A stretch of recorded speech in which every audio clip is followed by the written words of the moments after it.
ഇന്ന് ഡ്യൂട്ടിയൊക്കെ കഴിഞ്ഞ് വന്നപ്പോഴാണ് പെട്ടെന്ന് പിസ്സ കഴിക്കാനൊരു ആഗ്രഹം വന്നത്. പിന്നെ ഒന്നും നോക്കിയാൽ നമ്മൾ നേരെ ഡൊമിനോസിൽ വിട്ടേ. പിന്നെ അവിടെ പോയിട്ട് പിസ്സയൊക്കെ ഓർഡർ ചെയ്ത് നമ്മൾ എന്ത് ചെയ്തു, പിന്നെ പിസ്സയ്ക്ക് വേണ്ടിയിട്ടുള്ള കാത്തിരിപ്പായാലും ഇപ്പം അങ്ങനെ നീണ്ട് പോയേ. പിന്നെ അത് കിട്ടാൻ വേണ്ടി ഒരു 10-20 മിനിറ്റ് നമ്മൾ വെയിറ്റ് ചെയ്തിരുന്നോണ്ടിരുന്നു.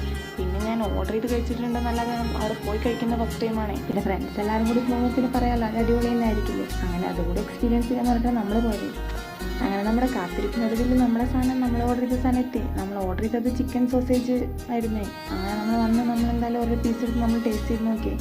സത്യം പറയാമല്ലോ, എനിക്കിഷ്ടമായില്ല. പിന്നെ എന്തായാലും പൈസ കൊടുത്തല്ലേന്ന് വിചാരിച്ച് പിന്നെ വയറ് വിശപ്പുണ്ടായിരുന്നു. നമ്മളങ്ങനെ അതും തിന്ന് നമ്മൾ എന്ത് ചെയ്തു, നേരെ അവിടെ നിന്ന് ഇറങ്ങി. ഒരു പീസ് പിസ്സ കഴിച്ചിട്ടൊന്നും നമ്മുടെ വിശപ്പ് മാറിയില്ല. പിന്നെ നമ്മൾ നേരെ എന്ത് ചെയ്തു, റെസ്റ്റോറൻറ്റിലേക്ക് വിട്ടേ. അത് നമ്മുടെ കേരള സ്റ്റൈൽ ഫുഡുള്ള ഒരു റെസ്റ്റോറൻറ്റ് തന്നെയായിരുന്നു. അത് നമ്മുടെ ഡ്രീം ആർട്ടിൻ്റെ അടുത്ത് തന്നെയുള്ള ഒരു റെസ്റ്റോറൻറ്റിലേക്കാണ് നമ്മൾ പോയത്. പിന്നെ അവിടെ ചെന്ന് നമ്മൾ പൊറാട്ടയും അൽഫാമും കഴിക്കാമെന്ന് പറഞ്ഞിട്ട് പോയാൽ അവിടെ നമ്മളെ ഞെട്ടിച്ചുകൊണ്ട് അവിടെ പൊറോട്ട ഉണ്ടായിരുന്നില്ല. എന്തും നമുക്ക് കഴിക്കാം, വിശപ്പിൻ്റെ ഒരു കഴിക്കാൻ പറ്റില്ലല്ലോ. അങ്ങനെ നമ്മളൊരു അൽഫാമും പിന്നെ ഒരു ഷവർമയും പിന്നെ ഒരു ചിക്കൻ റൈസും ആ സോസ് എടുത്ത് പിന്നെ ഒരു അൽഫാമ്, പിന്നെ അൽഫാമിൻ്റെ ബാക്കിയായിട്ട് നമ്മൾ ഒരു ബട്ടർ നാൻ കൂടി മേടിക്കും.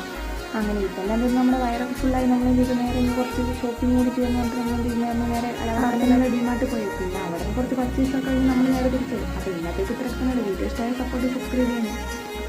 ബൈ.